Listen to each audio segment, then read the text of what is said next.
Welcome to the Contractor Sales Academy podcast. Ha! I got my voice back. I was sick for a damn week and a half, 2 weeks. Mother, now I can talk. All right, so Steve's feeling feisty today. We just hit record. Steve's like, it makes my blood boil over there when I read this group, blah, blah, blah. Steve, what makes your blood boil? Well, I'm gonna have a hard time competing against your energy level right now, Tom.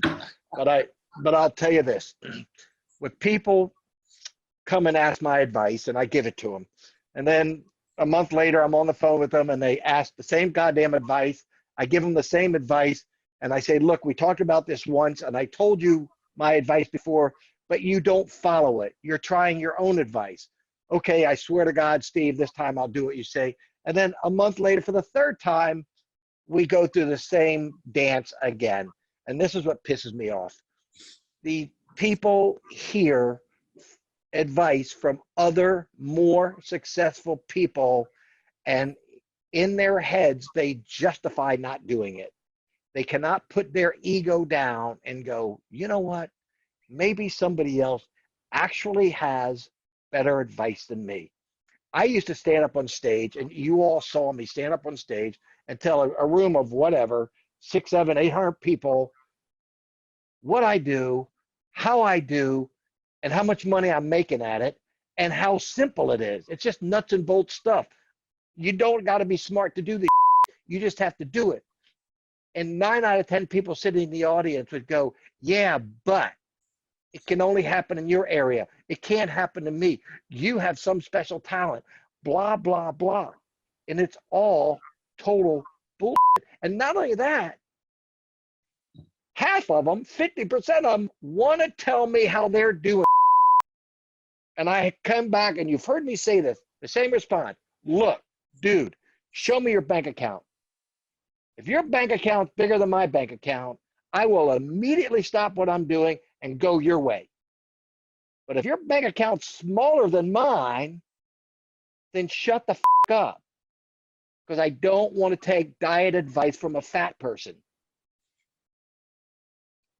If I'm the stud trainer and you come ask for my advice and I tell you, yeah, you got to work hard or whatever, you just got to do it. You got to get in the gym and work your ass off. And you go, yeah, but I'd rather do intermittent fasting instead. That's fantastic. Then go it your way.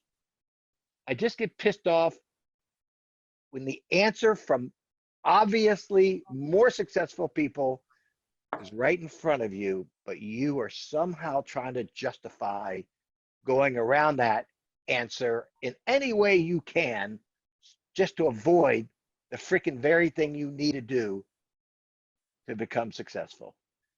You know, one of the things that bothers me is when I see people posting over and over, like, just wasted my time. You know, I'm getting the runaround. These people disappeared. They're telling me my price is too high. And these are even people in the bridge, man. These are the people in the bridge. And then I'll see Derek or Tim or Greg, one of the other coaches, or somebody will weigh in there and go, well, did you follow the Shinfoo? Did you follow the process? And again, Steve, to what you were saying, they think they're special. They think their situation is special, when it's like, I guess the more I observe this, the more we teach this, and the more people I see go through this program, you guys, I'm more and more and more convinced that just about every damn objection you're going to get from a prospect would be a non-issue if you just followed the Shinfoo. If you just trusted the process, you wouldn't be hearing, oh my God, you're 3 times higher than everybody else. You wouldn't be having people go dark on you as often and things like that, you know, with hiding after you've talked money. So Derek, what's the thing you hear, one of the things you hear from time to time that's just insanity, right? Like you're like, guys, come on. I never know where these podcasts are going to go. So I'm actually a listener right now, and I'm literally processing as you ask that. I'm getting text, and I look down, and it's exactly what we're talking about. It's, how do I do this? Where's the motivation going to come from? Where's the inspiration going to be? And so what do I hear? What's the insanity? It's all the same shit. It's all the same stuff. I mean, I could go on and on. I could break it down into 15 different pieces, but at the end of the day, until you have enough pain, you're not going to do anything. And guys are notorious. We don't go to the doctor. I shouldn't say all of us, but we typically don't go to the doctor until we're in some sort of excruciating pain. So these guys that Steve, you're referring to, guys and gals, actually gals are better in a lot of ways at this. They do it because it's the right thing to do. Until you have enough pain, you're not going to do anything about it anyway. And I think that's why people are joining this group, is because they've reached that I'm sick and tired of being sick and tired, and I need another way. Well, you get here, here it is laid out in front of you. Here's the steps, but you still don't follow it because you really don't have enough pain.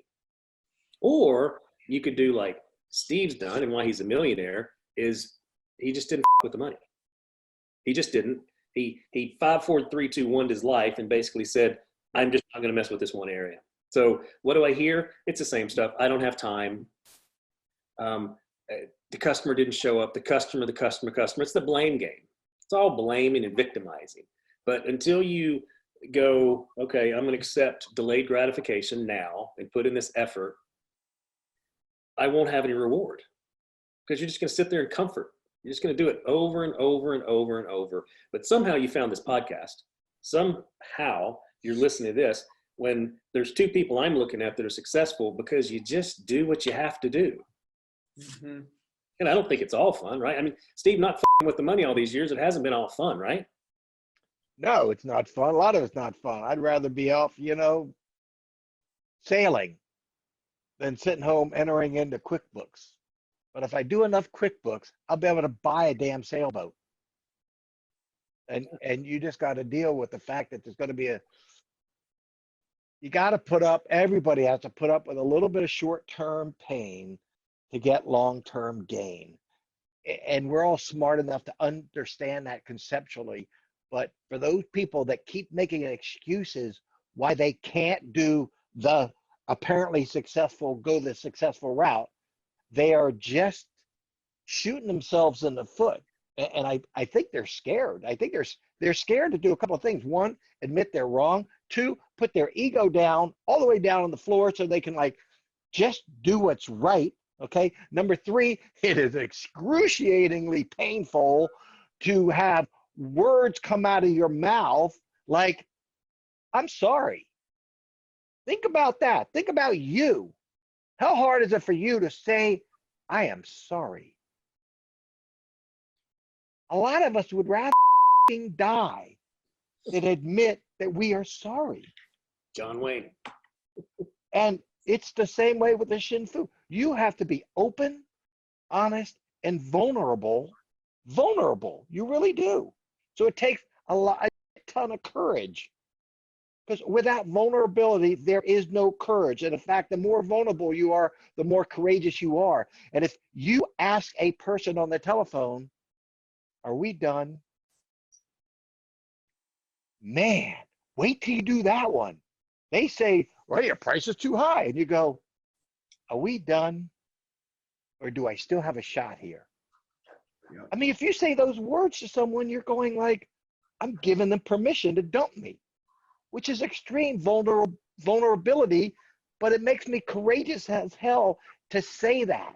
And it shocks the living shit out of them. And they go, oh my God, this is the kind of contractor I want to do work for. Mm-hmm. If he's going to ask me honest questions like that, where I'm in total control to fire him or not, I want to work with that son of a bitch. That's the reality to the customer. But the reality to the contractor is, I can't ask that. They won't love me, or they might admit they don't love me, or they won't give me the job. And I don't have the balls to put myself out there like that. That's the truth of the matter. You don't have the balls. You don't have the balls to put yourself out there and be vulnerable. But you got to understand, you got to accept one fact. Every goddamn time your phone rings, most of the people will never hire you no matter what you want to do. So don't you want to get right to the ones that really want to hire you? Mm-hmm. And the ones that really want to hire you are hiring you because they trust you, not because you charge what you charge. Money is irrelevant. Money is like number 3 or 4 or 5 down the list. Trust and likability is the #1 factor. I am reading How to Make Friends and Influence People by Dale Carnegie for the 4th time in my life. I read it the first time in 1990. And if I got my math right, that's 30 years ago. And I just started it again today going, you know what? I'm like, God damn it, that book never sunk in like it is right now, because I'm a whole different person right now. Yeah. The shit going on in my head, the way I'm thinking, the way I'm open to concepts right now is like a sponge, man. More like I've never been like this. So this version of this, the 4th go round of this book, is amazing to me, because I am totally open to being vulnerable and asking people the tough questions. Because all I really am asking people is like, do you want to hire? Do you want to work together? Do you want to work together with us? And they get the answer, and you don't. And that's a hard ass spot to be in. You know, a couple nights ago, I watched this, I think it was HBO documentary. It was a thing on Nick Saban, the Alabama football coach, and Bill Belichick. And they've been really good buddies for about 40 years. And over and over, what came out of both of their mouths, a variation of this, was how everybody wants to be a success and says they want to be a success, and they want to be a D1 football player. They want to play in the NFL and this and that. And it simply comes down to not everyone is willing to do what they have to do to achieve it. It's really that simple. All of us can talk a good game, but, if you're a contractor right now and you're tired of getting beat up at the end of a project because you took on another job with the wrong type of prospect, and now they're beating the shit out of you and holding money and you didn't make money and blah, blah, blah, then you got to look in the mirror and go, am I willing to do what it takes to not let this happen again? If you're running around, throwing bids to the wind, hoping somebody's going to fucking hire you and you're going to make money on that, and you say you want to change that, then you have to look in the mirror again and go, am I willing to do what it takes to not let this happen again? It's not any more complicated than that. I mean, guys, we're all on camera with each other here. Raise your hand if you don't want to be fat anymore. Okay, all 3 of our hands went up, right? Okay, well, at the end of the day, are we really willing to hike and run and not eat pizza like I did at 11:30 at night the other day and shit like that? You know what I mean? Are you willing to do what it takes to have the success that you say that you want? And the cool thing about the bridge and the Shinfoo, it's right there, like you talked about at the top of this thing, Steve. Like you're telling people what to do. There's hundreds of other members in this group that are doing those other things, modeling it for you. So just imitate. It's that simple. Just imitate what the successful people are doing. Quit running your damn mouth about how successful you want to be, and show me. You guys know I coach high school football right now. We have friendly fire out the ass in our program right now, where guys don't go to class, they don't turn their shit in, and they're ineligible, and we can't field a whole team, and then we get our asses kicked. And I'm like, guys, it's just do your damn job. Talk is cheap. Prove to me that you want to be a football player by first being a student first. If you can't be eligible, then you can't get on the damn field. And like, guys, if you're tired of getting the runaround, if you're tired of fucking broke, if you're tired of your debt increasing every year, then get your ass over the bridge. Go to contractorsalesacademy.com and click the thing and join, and then get involved. Okay, and don't talk about how you're special and you're different, your industry, and I live in the country and all the successful guys live in the city. That's all bullshit in your head. Okay, there's plenty of people in every industry: commercial, residential, rural, metropolitan areas, East Coast, West Coast, Canada, you name it.